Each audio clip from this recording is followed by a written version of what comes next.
Nosso canal tem como objetivo principal trazer vídeos e materiais para o crescimento de sua fé e comunhão com Deus. Tudo é preparado com muito temor, oração, jejum e estudo sério das Escrituras. Convidamos você a se tornar um patrocinador e cooperador com o verdadeiro Evangelho. Semeie com sua oferta para que possamos produzir mais vídeos e alcançar muito mais vidas para Jesus. Se inscreva em nosso canal, curta e compartilhe os vídeos. Seja um multiplicador das boas novas. Gente amada, gente querida, Pastor Rick Warren escreveu um verdadeiro best-seller chamado Uma Vida com Propósitos. Nós estamos nessa jornada. Hoje é a 18ª semana. Eu tenho certeza que isso tem trazido muito crescimento espiritual para todos nós. Divulgue para seus amigos, leve-os em contato com essas verdades absolutamente espirituais e valiosas. E eu insisto com você, assista este vídeo num horário apropriado, um horário em que você esteja descansado, que você possa fechar seus olhos, ouvir, meditar, acompanhar com a Bíblia. Seria extremamente importante. Faça isso. É com amor que eu recomendo isso a você. Nosso tema de hoje é Tendo uma Vida em Comum. É mais um tema lindíssimo deste grande livro. Cada um de vocês faz parte do corpo de Cristo e vocês foram escolhidos para viver juntos em paz. Colossenses capítulo 3, verso 15. A vida foi feita para ser compartilhada. Que grande verdade! Deus deseja que experimentemos uma vida em comum. A Bíblia chama comunhão essa experiência compartilhada. Comunhão é muito mais do que apenas aparecer nos cultos. Comunhão significa experimentar a vida juntos. Isto inclui amar de modo altruísta, compartilhar com transparência, servir nas necessidades práticas, autossacrifício, consolar solidariamente e todas as outras atividades seguidas da expressão uns aos outros encontradas no Novo Testamento. Quanto menor, melhor. Você pode adorar no meio de uma multidão, mas não pode ter comunhão com todos da multidão ao mesmo tempo. Jesus ensinava dentro do contexto de um pequeno grupo de discípulos, 12 homens. O corpo de Cristo, assim como o próprio corpo humano, é, na verdade, um conjunto de muitas células pequenas. Todo cristão deve fazer parte de algum grupo pequeno dentro de sua igreja, um grupo de comunhão nas casas. É nesses encontros que ocorre a verdadeira comunhão, não nas grandes reuniões. Se você imaginar sua igreja como um navio, os diversos grupos são os botes, são salva-vidas presos ao navio.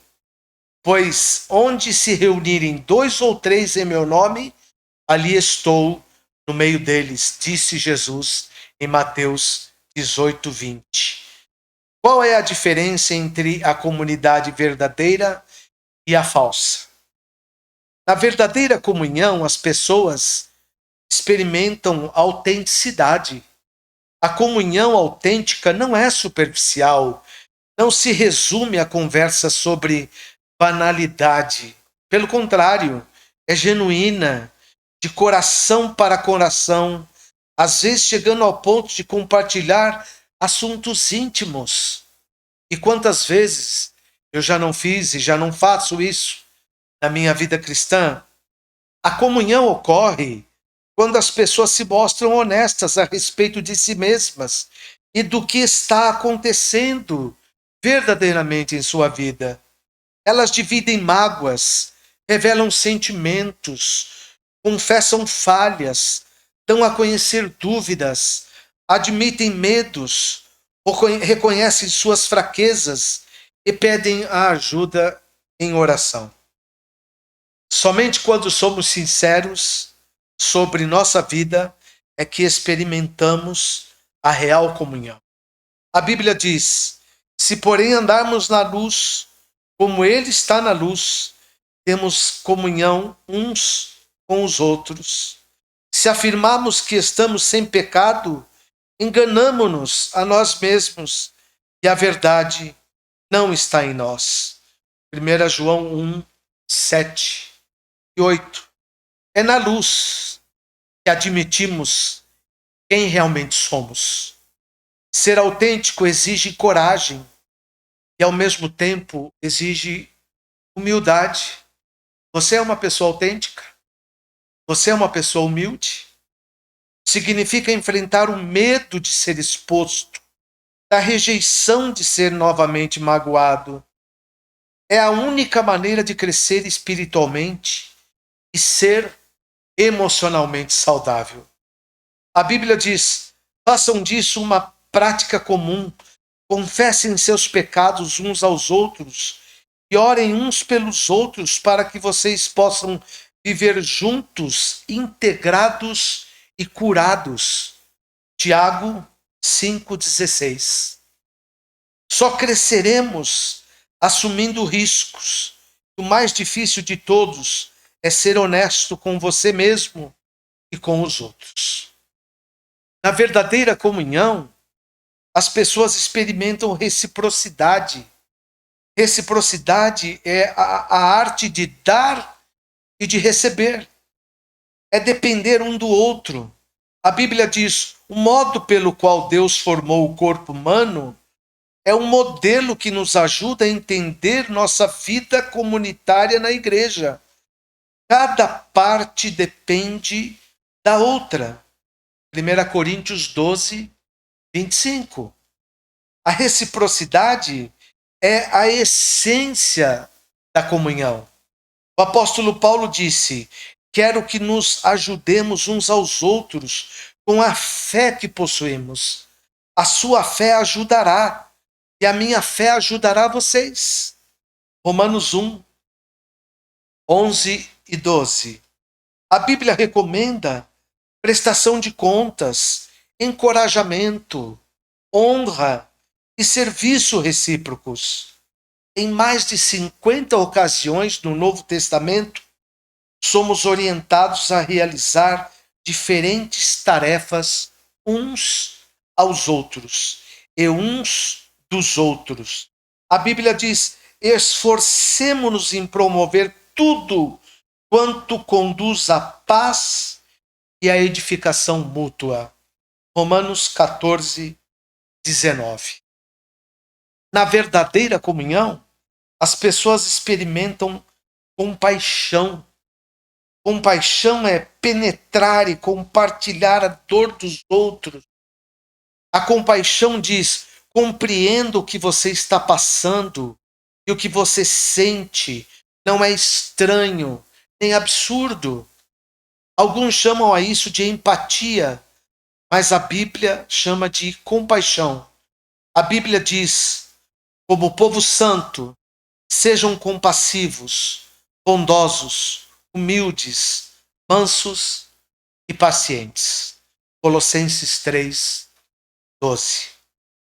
A compaixão satisfaz duas necessidades fundamentais do ser humano: a de ser compreendido e a de ter seus sentimentos respeitados. Compreender e respeitar o sentimento de alguém abre caminho para a comunhão. E é claro que a compaixão envolve discrição, sigilo, segredo, compromisso em guardar aquilo e nunca expor o irmão. Há diferentes níveis de comunhão. O nível mais profundo e intenso, porém, é a comunhão no sofrimento, que ocorre quando tomamos parte da dor e das aflições uns dos outros e carregamos os fardos uns dos outros. Filipenses 3:10 e Hebreus 10:33 e 34. A Bíblia ordena: compartilhem os seus problemas e aflições uns com os outros e dessa forma obedeçam à lei de Cristo. Gálatas 6:2. É um tempo de crise. É em tempo de crise, tristeza e dúvidas profundas que mais precisamos uns dos outros. Quando as circunstâncias nos esmagam, a ponto de nossa fé vacilar, é que mais precisamos de amigos cristãos. Precisamos de um grupo de amigos que tenham fé em Deus por nós e nos ajudem a superar as dificuldades. Em um grupo menor, o corpo de Cristo é real, é palpável, mesmo quando Deus parece distante. Na verdadeira comunhão, as pessoas experimentam misericórdia. A comunhão é um momento de graça, em que os erros não são criticados, mas apagados. A comunhão acontece quando a misericórdia triunfa sobre a justiça. Todos precisamos de misericórdia, porque todos tropeçamos, todos caímos e precisamos de ajuda para retornar o caminho. Precisamos oferecer misericórdia uns aos outros e estar dispostos a recebê-la uns dos outros.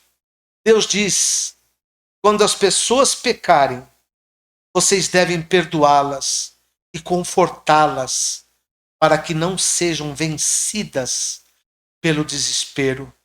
2 Coríntios, capítulo 2, verso 7. Que cenário maravilhoso. Por sermos imperfeitos e pecadores, magoamos uns aos outros depois que passamos juntos algum tempo. Isso é natural. Magoamos uns aos outros intencionalmente e às vezes sem querer. Mas de qualquer maneira, faz-se necessária uma nova quantidade de graça e de misericórdia para criar e manter a comunhão. A Bíblia diz: vocês precisam ter consideração para com as faltas uns dos outros e perdoar aos que lhes ofendem. Lembrem-se, o Senhor perdoou vocês, por isso vocês devem perdoar uns aos outros. Colossenses 3, versículo 13. A misericórdia de Deus para conosco é um estímulo para que sejamos misericordiosos uns com os outros. Se alguém o magoa repetidamente, Deus lhe ordene que perdoe imediatamente. Mas não espera que você volte a confiar imediatamente ou que continue permitindo que tais pessoas o magoem. Elas devem mostrar que mudaram com o tempo. O melhor lugar para restaurar a confiança é no contexto de apoio mútuo, de um grupo que promova tanto o encorajamento quanto a responsabilidade mútua. Você experimentará muitos outros benefícios ao fazer parte de um grupo da igreja comprometido com a verdadeira comunhão. Há mais de 2000 anos, os cristãos vêm se reunindo regularmente em grupos para buscar comunhão. Se você nunca fez parte de um grupo ou de uma reunião como essa, não sabe o que está perdendo. No próximo capítulo, veremos o que é necessário para criar esse tipo de comunidade com outros fiéis. Mas espero que esse capítulo o tenha deixado ansioso para experimentar a autenticidade, a reciprocidade, a compaixão, a misericórdia da verdadeira comunhão. Você foi criado para viver em comunidade. Pensando sobre o meu propósito de vida, na 18ª semana. Tema para reflexão: preciso de outras pessoas em minha vida. Versículo para memorizar: compartilhem os seus problemas e aflições uns com os outros e dessa forma obedeçam à lei de Cristo. Gálatas 6:2. Pergunta para meditar: o que posso fazer hoje para me reunir a outro irmão de maneira mais íntima e verdadeira? Vamos orar, queridos. Pai, nós te agradecemos porque na sua infinita sabedoria e bondade o Senhor criou não só a igreja, que reúne a multidão para a adoração, mas o Senhor criou em Cristo os primeiros cristãos em pequenos grupos.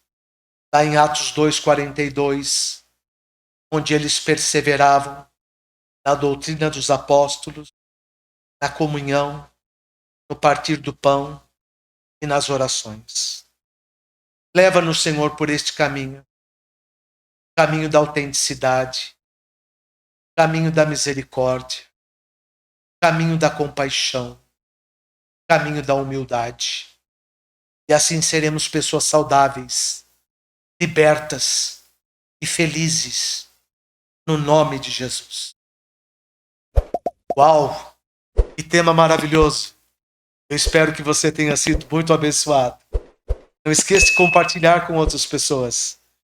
Na semana que vem, se Deus assim o permitir, nós nos veremos novamente. Nunca se esqueça. O Pai ama você. E eu também.